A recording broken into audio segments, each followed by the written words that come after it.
Class 9th mathematics आपकी 10.1 exercise question number को हम यहाँ पर first second third fourth fill-ups यहाँ पर फर्स्ट क्वेश्चन के यानी कि 4 पार्ट कंप्लीट कर चुके हैं। आज इस वीडियो में हम कंप्लीट करने जा रहे हैं स्टूडेंट। स्टार्टिंग करेंगे हम यहाँ पर फिफ्थ क्वेश्चन से, जो कि हमारा फिफ्थ सेकंड लास्ट क्वेश्चन है, यानी सेकंड लास्ट पार्ट है इस क्वेश्चन नंबर फर्स्ट का, जो कि हम कंप्लीट करने जा रहे हैं फिफ्थ और सिक्स्थ को। ठीक है, सो बनी रहिएगा बिल्कुल लास्ट तक। अगर अच्छे से बिल्कुल आपको सारे कंसेप्ट को क्लियर करते हुए सारे क्वेश्चंस को अच्छे से कंप्लीट करना है तो ओके। सो यहाँ पर फर्स्ट क्या लिखा हुआ है फिफ्थ क्वेश्चन में, यहाँ पर पहले हम इसकी मीनिंग को अंडरस्टैंड करेंगे, इसके बाद फिर यहाँ पर कौन सा वर्ड कौन सा यहाँ पर टर्म आ सकता है ब्लैंक पे उसको हम देखेंगे। ठीक है, सो लिखा हुआ है यहाँ पर segment of a circle is the region between an arc and blank of the circle. अब यहाँ पे सेगमेंट के बारे में बात की जा रही है, तो segment of a circle is the region. Region मतलब कि एक ऐसा स्पेस जो कि किसी भी चीज़ से कवर कर रहा हो। अब यहाँ पर सेगमेंट की बात चल रही है, तो सेगमेंट कौन सी स्पेस कवर कर रहा है। अब यहाँ पर बता रहा है, क्वेश्चन में लिखा हुआ है बिटवीन एन आर्क। यहाँ पर एक आर्क क्या होती है, किसी भी आर्क, जैसे यहाँ पर सर्कल पे ही अगर हम देखते हैं, सर्कल की बात चल रही है तो हम यहाँ पे देखते हैं यहाँ से लेकर यहाँ तक किसी भी दो पॉइंट, फर्स्ट पॉइंट आपका एक सर्क्यूमफेरेंस पर किसी एक पॉइंट से दूसरे पॉइंट पर, उसी सर्क्यूमफेरेंस पर अगर हम यहाँ पर डिस्टेंस ट्रेवल करते हैं, यानी यहाँ से लेकर यहाँ तक अगर हम कुछ भी यहाँ से लेकर यहाँ तक अगर हम यहाँ पर इस तरीके से हम ड्रॉ करते हैं तो ये हमारी आर्क हो जाती है स्टूडेंट। तो आर्क का मतलब समझ में आ गया। इसके बाद एंड। अब दूसरी चीज़ आपको ये बताना है कि यहाँ पर सर्कल और किसके बीच में इसका जो रीजन रहता है सेगमेंट का रीजन का मतलब सेगमेंट कहाँ पर लाई करती है, उसका एरिया क्या रहता है। मतलब जैसे अगर हम स्क्वायर की बात कर रहे हैं तो ये पर हमारा ये स्क्वायर पूरा इस तरीके से इसका ये रीजन होता है। ठीक है, यानी उसका एरिया पूरा अंदर का। ठीक है, तो ऐसे हम यहाँ पर सेगमेंट के बारे में अगर हम पूछा गया है तो उसको कैसे हम यहाँ पर फाइंड आउट कर सकते हैं। सेगमेंट का मतलब पता होना चाहिए पहले तो। सेगमेंट का मतलब होता है ये जो आर्क है, ठीक है, अगर सपोज हम इस आर्क को इतना बड़ा कर लें, ठीक है, तो ये जो आर्क है और यहाँ पर ये जो ऐसे हम अगर इस एरिया को पूरा फिलअप कर दें तो इसी को हम सेगमेंट कहते हैं स्टूडेंट।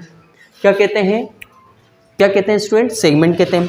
यहाँ पर ये तो हमारी आर्क हो गई और ये जो लाइन है, अब इस लाइन के बारे में ही तो हमको यहाँ पर बताना है कि ये लाइन क्या है ना। यानी आर्क और इन दोनों लाइन के बीच में ये वाली लाइन और यहाँ पर ये जो आर्क है, इन दोनों के बीच के अंदर का जो एरिया है यही तो हमारा सेगमेंट होता है। तो सेगमेंट हमारा किस लाइन के बीच में होगा, यहाँ पर एक तो आर्क हो गया और सेकंड वन थिंग इज हमारी ये जो लाइन होती है इसको हम क्या कहते हैं स्टूडेंट? कोड कहते हैं।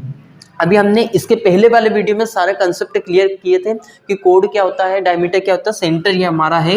सेंटर से लेकर तो अगर हम किसी भी पॉइंट तक ट्रेवल करते हैं, लाइन ड्रॉ करते हैं सर्क्यूमफेरेंस पर किसी भी पॉइंट पर, तो वो हमारा स्टूडेंट क्या कहलाया जाता है? रेडियस कहलाया जाता है। वहीं अगर हम वन पॉइंट ऑफ द सर्क्यूमफेरेंस किसी एक पॉइंट पर दूसरे पॉइंट पर जाते हैं with through the centre, passing through the centre of the circle, तो वो हमारा डायमीटर हो जाता है स्टूडेंट। अब यहाँ पर बात की जा रही है हमारी सेगमेंट की, तो सेगमेंट का मतलब ये जो हमारा कॉर्ड होगा, ये हमारा जो आर्क हो गया, उसके बाद फिर अभी यहाँ पर अगर हम एक ऐसी लाइन ड्रॉ कर दे तो ये हमारा डायमीटर नहीं होगा। डायमीटर हमारा लॉन्गेस्ट कोड होता है। कोड का मतलब होता है किसी एक पॉइंट से लेकर जो हमारा सर्कमफेरेंस रहता है उसके दूसरे पॉइंट तक अगर हम ट्रेवल करते हैं, लाइन ड्रॉ करते हैं, तो वो स्टूडेंट हमारी क्या कहलाई जाती है? कोड कहलाई जाती है। तो कोड ये होगा, ये भी हमारी कोड हो सकती है, ये भी हमारी कोड हो सकती है, ये भी हमारी कोड हो सकती है। ठीक है, लेकिन लॉन्गेस्ट कोड कब होगी? जब हम उसको सेंटर से पास करते हुए एक पॉइंट से दूसरे पॉइंट तक लाइन ड्रॉ करते हैं तो। ठीक है, आया समझ में इतना? तो हमारी जो कोड है, अब यहाँ पर जो हमने आर्क ड्रॉ किया हुआ है इसके बीच में ये जो हमारा सेगमेंट है, यानी जो ये एरिया हम कवर कर रहे हैं, फिलअप कर रहे हैं, ये किस किस के बीच में? एक तो हमारा आर्क हो गया और दूसरा हो गया हमारी ये कोड। क्या हो जाएगी स्टूडेंट? कोड। तो कोड और आर्क के बीच में हमारा जो एरिया यहाँ पर फिलअप पूरा कवर अप हो रहा है वो होता है हमारा सेगमेंट। ठीक है, आया इतना समझ में? तो ये हम पर हमारा आंसर क्या हो जाएगा? यहाँ हो जाएगा हमारा कोड।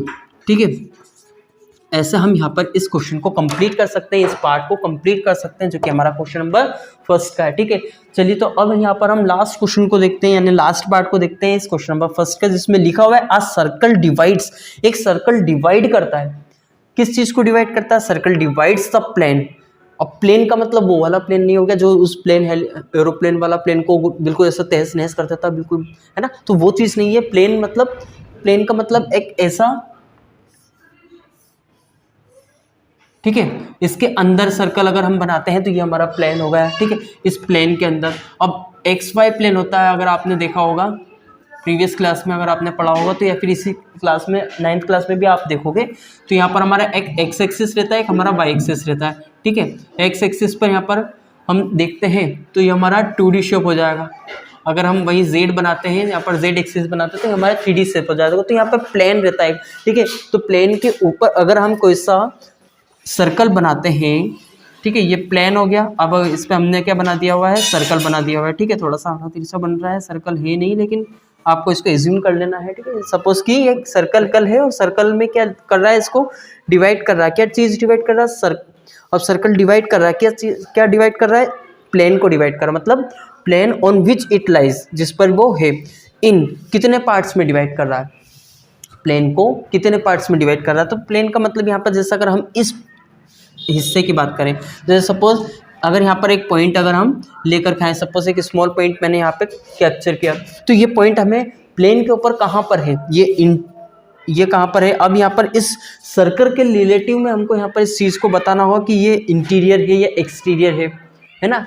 और साथ ही में अगर सपोज कि यहाँ पर एक पॉइंट मैंने यहाँ पे अंदर के साइड ले लिया तो ये हो जाएगा हमारा इंटीरियर और ये हो जाएगा हमारा एक्सटीरियर।